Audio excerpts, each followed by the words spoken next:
Do you want to know the one powerful, proven secret that will catapult you to the top of any professional field? You do? Ew, why?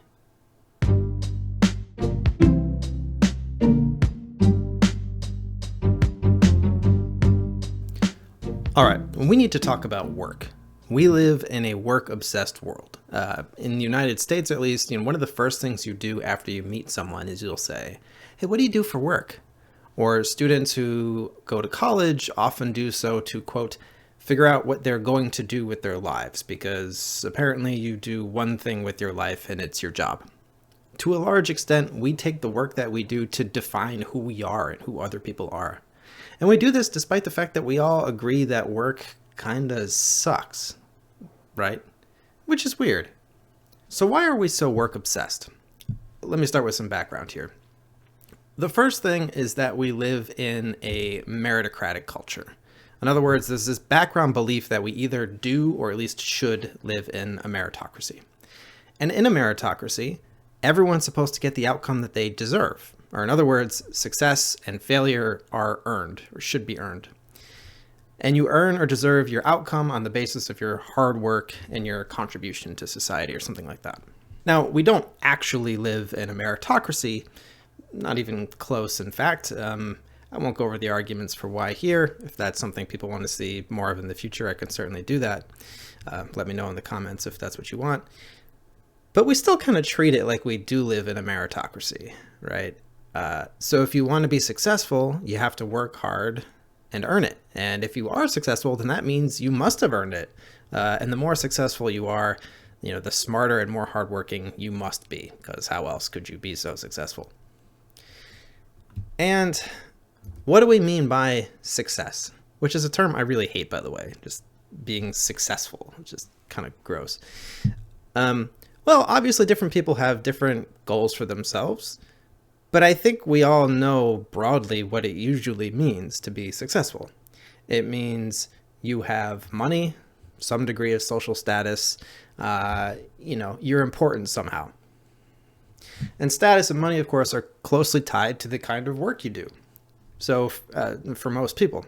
So we get this picture of what our lives are about, which says that the goal is to achieve money and status, which should guarantee you respect in the eyes of the rest of society, and work and career are a way to get that. And in places that don't have robust social safety nets, and where poverty therefore is a real concern, it also makes sense to make work a focal point, right? Since that's a typical whereby we can actually gain some financial security. I do just want to note too, this is an increasing issue for Americans, at least, who have been working more hours over the past several decades, not less, despite the promise of, technology is going to free us from labor. Yeah, okay, sure. So there are really important questions in the vicinity here that we have to reckon with, like, what should be the role of work in human life? Do we need to work this much? How much do we need to work? And then ultimately, the fundamental question of like, well, what is the point of life, right? What does it mean to live well? But putting these really big questions aside, wouldn't a reasonable response to how much we work and how much our lives revolve around it be like, damn, this sucks. We should do something about it. Hopefully people are increasingly doing that. But in the past 10 years or so, there's been another cultural trend which has risen alongside our changing work realities, which is known as hustle culture. And hustle culture is basically the opposite response, right? Hustle culture glorifies work and overwork and is really all about sacrificing yourself for the sake of work, right? People who are into hustle culture are obsessed with productivity and so are constantly talking about new ways that they can make every single part of their life productive. And that last bit's important. A big part of it is telling everyone else about how much you're working, and advertising it, like usually on social media, right? And you've probably seen stuff like this before. People bragging about working 100-hour work weeks, or influencers posting things like, how I hacked my morning routine to 3x my productivity, how I started winning my bathroom breaks, or How I decided I don't need bathroom breaks anymore. This kind of thing is particularly popular among the usual suspects: tech bros, business bros, usually, the bros. The kind of person who, when asked what they see themselves doing in 5 years, just writes CEO in bold letters, perhaps with some dollar signs next to it. Right. Now, this particular incarnation of hustle culture only got its name in the past 10 years or so. But this kind of glorification of overwork is a major part of American culture and probably Western culture more broadly. I certainly know more about the American context, and I think it's probably stronger there than in some other places. Certainly, as an academic, I can say that, while it's not as over the top, no one's talking about winning their bathroom breaks. Overwork is an expectation, right? And there's a certain respect and awe reserved for people who are just working all the time. Students may experience this too. And most of us who don't spend our entire lives working or preparing to work, we often feel bad for spending time on other things, right? We should be being productive. And we should stop feeling bad. That's part of what this video is about. If nothing else, I hope this video gives everyone a way to feel good about rejecting overwork and to stand up to those who glorify it or criticize you for not hustling harder, right? When someone brags about how much they've been working, don't show them extra respect for that. Feel bad for them, right? And that's sort of what I want to argue for. And I want to clarify, I'm not arguing that you should never work hard or never exert yourself. Do that if you want, but wouldn't it be great if we could exert ourselves pursuing the projects that we wanted to, rather than through the work that we're often stuck with for various reasons? Anyways, let's get to it. So here's the way that I want to argue. Basically, I think there's a handful of standard reasons why you might adopt hustle culture, and they're all sad. So hustle culture is sad and should be pitied. Now, I want to say, why do I argue that it's sad? Why not argue that it's like bad or harmful or something? Honestly, sometimes if you're criticizing something or someone or some trend like this, it's more effective if you can show that something should be pitied rather than you are arguing that something is wrong. Somehow moralizing it often doesn't have the same effect as just being like, that's sad, man. So that's the idea here. Okay, so what's the first standard reason why one might adopt hustle culture? And I'm not just talking about, the really showy forms of hustle culture, but just this kind of acceptance of overwork as a good thing. And I should also say for lots of people, it'll be multiple reasons, not just one, but I'm just going to kind of break them apart.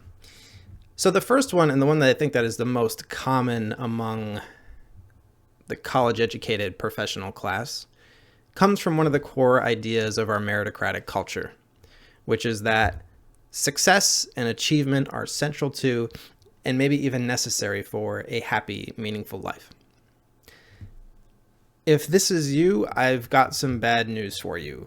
This can be my hot take. I don't think that hardly anyone has ever been happy. Like, I don't know that anyone's life has been made happy generally because of some achievement that they did. I don't think that it works like that. Like if you thought that, well, if I just do this and achieve this thing, then life will be happy and simple. I don't think that really happens. Achievement is something that might feel good for a bit. I mean, you'll feel proud of it. You're relieved that something is over often. But then after that, kind of things go back to normal, right? So this would be, a sad reason to embrace hustle culture, because you're just not getting what you think you're getting out of it. Now, I think maybe for a larger group of people, it's not that they think that the achievements will make them happy, but that they think it's kind of necessary to live a decent, meaningful life. Like, they think, well, if I didn't do anything with my life, this is how they often put it, then that would be embarrassing. or shameful and so on. They might feel like they squandered their life, right? So this reflects one of the toxic things about meritocratic culture. It's not just like, hey, we're promoting achievement, like, hey, go out and do your best and we want you to do things. No. We know it's not that. It's if you fail to hit some kind of standard of success, right? If you end up unemployed or needing public assistance or in poverty somehow or other, you're a failure. You are not worthy of social esteem. People will see you as being less important than other people. People will see you as a problem, right? That's very, very different. So because of that reality, there's a sense in which, because of the meritocratic culture already in place, achievement is a way to try to secure self-respect and the respect of others. Probably the world would be better if that wasn't true, but that is true. So that it's not like achievement is irrelevant to that.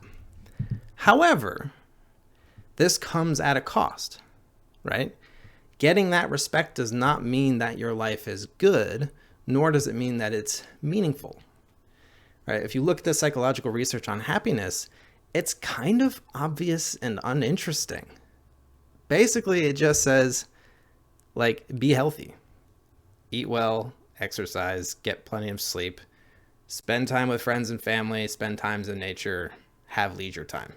Like, live a healthy, balanced life. That's sort of the best advice for being happy. Overwork, on the other hand, is associated with stress, anxiety, depression, and suicide. Now, it's true, this is a little bit complicated because it's true that some people's, work is often a part of what makes their life meaningful to them. It gives them a sense of purpose. But it's not about status here, right? It's about feeling like you're making a contribution and feeling like you're connected to the community or to nature, right? And for everyone who hasn't read David Graeber's classic Bullshit Jobs, this is a book I recommend to like every adult human in the modern world. You should absolutely consider doing that. But one of the points is that lots of the jobs that are considered high status are some of the most meaningless, soul-crushing jobs that there are, right? So it's not that any work gives one a sense of purpose. It's actual useful work. But useful work very often is low status. It might even constitute a failure to have those kinds of jobs in the way that we typically think about the kind of hierarchy of occupations. So in short, happiness tracks health and balance, and meaning tracks connectedness. Overwork makes both of those harder to enjoy. So this is definitely sad, right? Because people buy into hustle culture, or at least overwork, with the belief that this will give them the things that we care most about in life, right? And not only does it not do that, but you take yourself further away from those things in the process. And the fact that we're inclined to advertise our overwork as a way to brag is this like extra sad seeking of validation for our trading in the things that matter most for this like false idea of work to meaning and happiness. And there's also this really deep question that's lurking here, which is something like this. Most human beings have led relatively simple lives focused on everyday sustenance, community, engaging in rituals and festivals, spending leisure time, and yes, like talking about politics and philosophy. They did not, and frankly do not, need to pursue status and achievement in order to live happy, meaningful lives. Are we better than them because of our achievements? Or is our dissatisfaction with ordinary life what is pathological here? We'll leave that as an exercise for the viewer. So the second reason why someone might adopt hustle culture is just that it's kind of an adaptive response to a brutal society, right? And brutal economic conditions. And in places where there aren't robust social safety nets, again, like the US, the the pressure to secure employment is really high, right? The stakes are high. Working as much as you can towards those goals then increases the odds that you will succeed. Now, working all the time really sucks, as I have said. So if you can get yourself to think that work is the most important thing and that there can be no such thing as overwork, maybe it's easier to get yourself to work long hours if you just sort of convince yourself like this is the best thing. So on this strategy, you sort of change your values to fit the unfortunate circumstances, right? Kind of a if you can't beat them, join them strategy. So this approach is somewhat understandable then, but damn, is it sad, right? Like that's really sad, putting it that way. Right? The world is so brutal that I'm better off just choosing to like the brutality. Maybe it makes it more bearable. But it also comes at the cost of dignity, right? Since you kind of have to lie to yourself, or at least internalize the harmful values that help sustain an unfair world that you're trying to sort of escape. And also the vast majority of people will just end up working for other people who are wealthy employers. So a lot of this overwork just makes rich people who employ you even richer, right? And so like to be someone who brags about their overwork in this group is kind of like maybe it's like a self-affirmation that if they stay the course, things will work out. And that is freaking bleak. If you made it this far in the video, I'm pretty sure that this doesn't apply to you. I'd be surprised if any narcissist made it this far. But one reason why you might adopt hustle culture is just that, you're a narcissist. And then, they would see work as the way to achieve prestige and status. And that's all that they care about. So these types will probably lean further into the social media side, making sure everyone else knows what you're doing. In fact, in practice, I think these folks pretty much only advertise. I don't know how much actual work that they do, but they definitely focus on projecting the image of work. I'm not going to spend a lot of time on this. Being a narcissist is really sad. It's a sad way to be. Right. If only because their sense of purpose depends so thoroughly on the validation of other people. And also in more darker cases, their control over other people. And that's just like super duper lame. Now, I will say, if you sort of argue with someone like this, they might just tell you that you're just jealous, right, of their success or something. And it's worth keeping in mind that narcissists often struggle to understand that other people don't think that the way that they do, and they don't care about the same things that they do. So like, it's very important to them that they feel like they're winning, they're beating you. And you're like, bro, I'm not even playing that game. And they're like, yeah, you are. Everyone is. And no, you're not. But they can't see that. So just so you know. Anyways, sad. Okay, lastly, there's the group that's like the least sad group. It's not even a sad group. All right, some people are just kind of obsessive about work or some particular kind of work. And that's all they really want to do. And that's just the way that they are. Right? There might be some academics who made it this far into the video who will be glad I'm finally talking about them. Y'all are fine. And in fact, this group's probably the least likely to advertise their obsessive work habits. Maybe. Depends how much of the other things they have going on. Because they're not as motivated by the social or status element. Right? And maybe some of the great achievers, the quote unquote great achievers in history fall into this group. The people who are famous for their achievements is what I mean. Now, there's two things to note about this group. Number one, they're outliers. Most of us aren't like that. Most of us, right. Their lifestyle is a terrible fit for most people. Most people need and want some kind of balance in life. So it's just incredibly unhealthy for most people. So for that reason, they're a bad model. Number two, and importantly, they're not better than the rest of us because of their obsessive work habits. What they are is weird and maybe a little broken. Weird is fine, right? That's okay. You can be weird. It's not a criticism, but like that's what it is. Like, all right, you are obsessed with work. Maybe some people are obsessed with like old Elvis records. I don't know. Like that's cool. But like that doesn't make you better than us. I don't mean to make it an us versus you, but like we kind of all have these things inside of us like, oh, I would be better if I only did that. No, you wouldn't. You wouldn't be a better kind of person. It's an interesting thought experiment. If the entire world was composed of those kinds of people, would it be a better place? I doubt it. I doubt it. Okay, so in conclusion, hustle culture and the broader cultural expectation that, you put work above everything else in your life, those are sad as hell. That said, we're kind of stuck with the culture and world that we have. So do with that info what you will, right? Just don't. So I'm not telling you to stop working or never work too hard. Sometimes you might have to, unfortunately. But you don't have to pretend like that's a great thing. And, just don't let anyone brag about how much they're sacrificing themselves for the sake of work. Show them the pity that they deserve.